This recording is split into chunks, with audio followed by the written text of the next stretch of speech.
Hi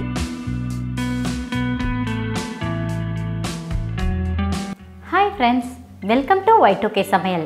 இன்னைக்கு நம்ம பார்க்க போறது எல்லாருக்கும் ரொம்ப பிடிச்ச எண்ணெய் கத்திரிக்காய் குழம்பு. பொதுவாவே புளிக்குழம்பு ஐட்டம்ஸ்னா எல்லாரும் ரொம்ப விரும்பி சாப்பிடுவாங்க. அதுவும் இன்னைக்கு நான் செய்யற மெத்தட்ல இந்த எண்ணெய் கத்திரிக்காய் குழம்பு செஞ்சு கொடுத்து பாருங்க. ஒரு தட்டு சாதமும் சட்டுன்னு காலியாயிரும். இந்த எண்ணெய் கத்திரிக்காய் குழம்பு கொஞ்சம் கெட்டியான கன்சிஸ்டன்சில நம்ம வெச்சோம்னா தோசை, இட்லி, சப்பாத்தின்னு எல்லாத்துக்கூடயும் சைடு டிஷ்ஷா வச்சு சாப்பிடலாம். நல்லா காரசாரமான எண்ணெய் கத்திரிக்காய் குழம்பு செய்யறது எப்படின்னு பார்க்கலாம். அதுக்கு முன்னாடி நம்ம சேனலை இன்னைக்கு தான் நீங்கள் ஃபஸ்ட் டைம் பார்க்குறீங்கன்னா சேனலை சப்ஸ்கிரைப் பண்ணுங்கள், கூடவே பக்கத்தில் இருக்க பெல் ஐக்கனை கிளிக் பண்ணுங்கள். இப்போ வாங்க காரசாரமான எண்ணெய் கத்திரிக்காய் குழம்பு செய்யுது அப்படின்னு பார்க்கலாம்.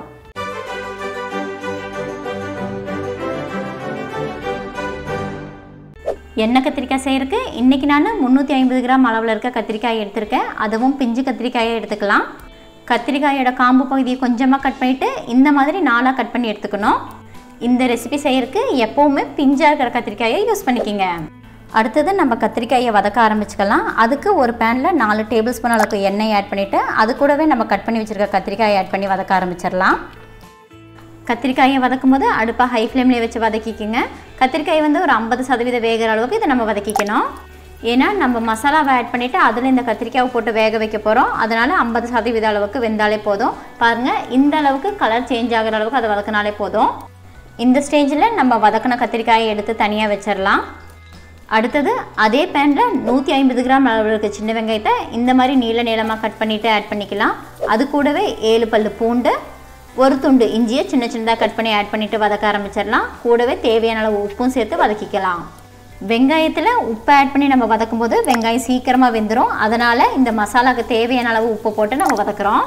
ஒரு 4 நிமிஷம் போல் கண்டினியூஸாக இதை நம்ம அடுப்பை ஹை ஃப்ளேம்லேயே வச்சு வதக்கிட்டு இருந்தோம்னா வெங்காயம் வந்து நல்லா கண்ணாடி பதத்துக்கு வந்துடும். இந்த ஸ்டேஜில் இது கூட 1 டீஸ்பூன் அளவுக்கு சீரகம், 1 டேபிள் ஸ்பூன் அளவுக்கு சோம்பு, 1/2 டீஸ்பூன் அளவுக்கு மிளகு சேர்த்து நல்லா வதக்கிக்கலாம்.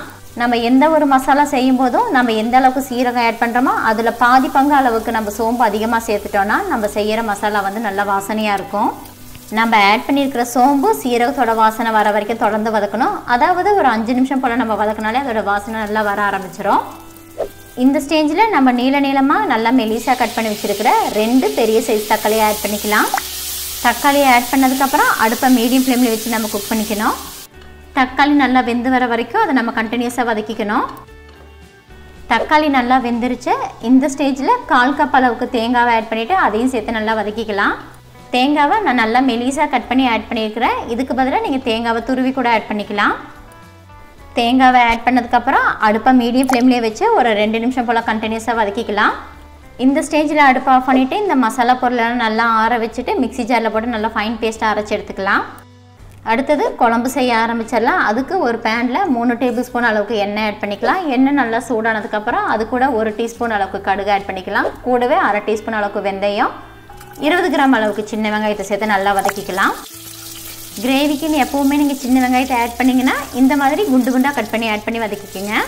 நம்ம ஆட் பண்ணியிருக்க வெங்காயம் எல்லாம் நல்லா தனித்தனியாக பிரிஞ்சு வர ஆரம்பிச்சிருச்சு. பாருங்கள், இந்த அளவுக்கு இதை வதக்கினாலே போதும். இந்த ஸ்டேஜில் நம்ம ஏற்கனவே அரைச்சி வச்சுருக்க மசாலாவை ஆட் பண்ணிக்கலாம். மசாலாவை அரைக்கும் போது தண்ணி ஆட் பண்ணாமல் முடிஞ்ச அளவுக்கு நல்லா ஃபைன் பேஸ்ட்டாக திக்காக அரைச்சி எடுத்துக்கோங்க. முடிஞ்ச அளவுக்கு மசாலாவை நல்லா ஃபைன் பேஸ்ட்டாக அரைச்சி எடுத்துக்கோங்க. அப்போ நம்ம செய்கிற கிரேவி நல்லா திக்கான கன்சிஸ்டன்சியில் வரும். அடுத்தது இது கூட 1 டேபிள் ஸ்பூன் அளவுக்கு குழம்பு மிளகாய்த்தூள், 1/2 டேபிள் ஸ்பூன் அளவுக்கு மல்லித்தூள், 1 டீஸ்பூன் அளவுக்கு காஷ்மீர் மிளகாய்த்தூள், கூடவே தேவையான அளவு உப்பு சேர்த்து நல்லா மிக்ஸ் பண்ணி வதக்கிக்கலாம். காஷ்மீர் மிளகாய் தூளை நான் கலருக்காக தான் ஆட் பண்ணியிருக்கிறேன். உங்களுக்கு தேவைப்பட்டால் நீங்கள் ஆட் பண்ணிக்கோங்க, இல்லைனா இதை வந்து நீங்கள் ஸ்கிப் பண்ணிடலாம். நம்ம ஆட் பண்ணியிருக்க மசாலா பொருளோட பச்சை வாசனை போகிற வரைக்கும் கண்டினியூஸாக ஒரு 5 நிமிஷம் போல் இதை நம்ம வதக்கிக்கலாம். மசாலா பொருளோட பச்சை வாசனை போயிடுச்சு. இந்த ஸ்டேஜில் 1/4 கப் அளவுக்கு தண்ணியை மிக்ஸி ஜாரில் ஆட் பண்ணிவிட்டு மிக்ஸி ஜாரை நல்லா கழுவி இதில் ஆட் பண்ணிக்கலாம்.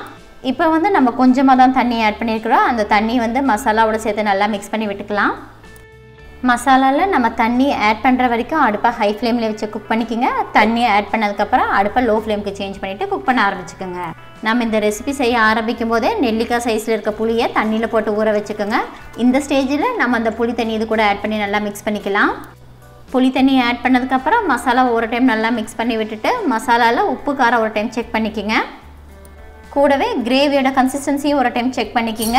கன்சிஸ்டன்சி அட்ஜஸ்ட் பண்ணிக்கலாம். உங்களுக்கு நல்லா திக்காக வேணும்னா இதே மாதிரி விட்டுறலாம். இல்லை உங்களுக்கு இன்னும் கொஞ்சம் தண்ணி மாதிரி வேணும்னா உங்களுக்கு தேவையான அளவு தண்ணி ஆட் பண்ணிக்கலாம். நான் வந்து இன்னும் கொஞ்சம் தண்ணி ஆட் பண்ணுறேன். தேவையான அளவு தண்ணி ஆட் பண்ணதுக்கப்புறம் நம்ம இதை கவர் பண்ணி வச்சு ஒரு 5 நிமிஷம் போல் குக் பண்ணிக்கலாம். குக் பண்ணும்போது அடுப்பு லோ ஃப்ளேம்லேயே இருக்கட்டும். 5 நிமிஷம் போல் குக் பண்ணாலே போதும். கிரேவி நல்லா திக்கான கன்சிஸ்டன்சிக்கு வர ஆரம்பிச்சிடும். கவர் பண்ணி குக் பண்ணும்போது இடையிடையில் ஒரு டைம் எடுத்துகிட்டு நல்லா மிக்ஸ் பண்ணி விட்டுக்குங்க. பொதுவாக இந்த மாதிரி எண்ணெய் கத்திரிக்காய் ரெசிபிஸ் வந்து நல்லெண்ணெய் யூஸ் பண்ணி தான் செய்வாங்க. ஆனால் இன்றைக்கி நான் வந்து நார்மலாக நம்ம குக்கிங்க்கு யூஸ் பண்ணுற ஆயிலை தான் யூஸ் பண்ணியிருக்கிறேன். உங்களுக்கு தேவைப்பட்டால் நீங்கள் நல்லெண்ணெய் யூஸ் பண்ணிக்கலாம்.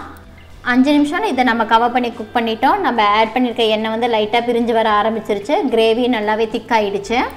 இந்த அளவுக்கு மசாலா நல்லா திக்கானாலே போதும். இந்த ஸ்டேஜில் நம்ம ஆல்ரெடி வதக்கி வச்சுருக்க கத்திரிக்காயை ஆட் பண்ணிவிட்டு அதையும் நம்ம குக் பண்ண ஆரம்பிச்சிடலாம். கத்திரிக்காயை ஆட் பண்ணதுக்கப்புறம் நீங்கள் தண்ணியை ஆட் பண்ணக்கூடாது. ஸோ நீங்கள் மசாலாவை கொதிக்க வைக்கும் போதே உங்களுக்கு எந்த கன்சிஸ்டன்சி வேணும்னு கன்ஃபார்ம் பண்ணிவிட்டு நீங்கள் தண்ணி ஆட் பண்ணிவிட்டு அதை குக் பண்ணிக்கோங்க. கத்திரிக்காயை ஆட் பண்ணதுக்கப்புறம் மசாலாவோட சேர்த்து நல்லா மிக்ஸ் பண்ணி விட்டுட்டு இதையும் நம்ம கவர் பண்ணி வச்சு ஒரு 5 நிமிஷம் போல் லோ ஃப்ளேம்லேயே வச்சு குக் பண்ணிக்கலாம். நம்ம ஆல்ரெடி கத்திரிக்காயை 50% தான் எண்ணெயில் வேகிற அளவுக்கு வதக்கியிருக்கிறோம். கிரேவி நல்லா திரண்டு ஒரு திக்கான கன்சிஸ்டன்சியில் வந்திருக்குது. கத்திரிக்காயும் நல்லாவே வெந்துருச்சு. பாருங்கள், இதுதான் எண்ணெய் கத்திரிக்காய்க்கு தேவையான கன்சிஸ்டன்சி. இந்த ஸ்டேஜில் அது கூட 1 டீஸ்பூன் அளவுக்கு கரும்பு சர்க்கரை ஆட் பண்ணிவிட்டு நல்லா மிக்ஸ் பண்ணி விட்டுக்கலாம். புளிக்குழம்பு ரெசிபிக்கு எப்போவுமே கரும்பு சர்க்கரையோ இல்லைனா ஒரு துண்டு வெள்ளத்தையோ சேர்த்து நம்ம குக் பண்ணும்போது கிரேவியோட டேஸ்ட்டு நல்லா தூக்கலாக இருக்கும். கத்திரிக்காயும் நல்லா வெந்து ஒரு திக்கான கன்சிஸ்டன்சியில் ரொம்பவும் அட்டகாசமான டேஸ்டியான எண்ணெய் கத்திரிக்காய் குழம்பு ரெடி.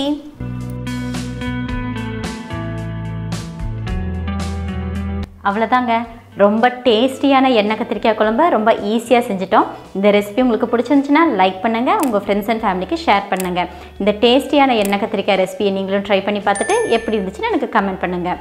மறுபடியும் இன்னொரு ரெசிபியில் பார்க்கலாம். அது வரைக்கும் பாய்.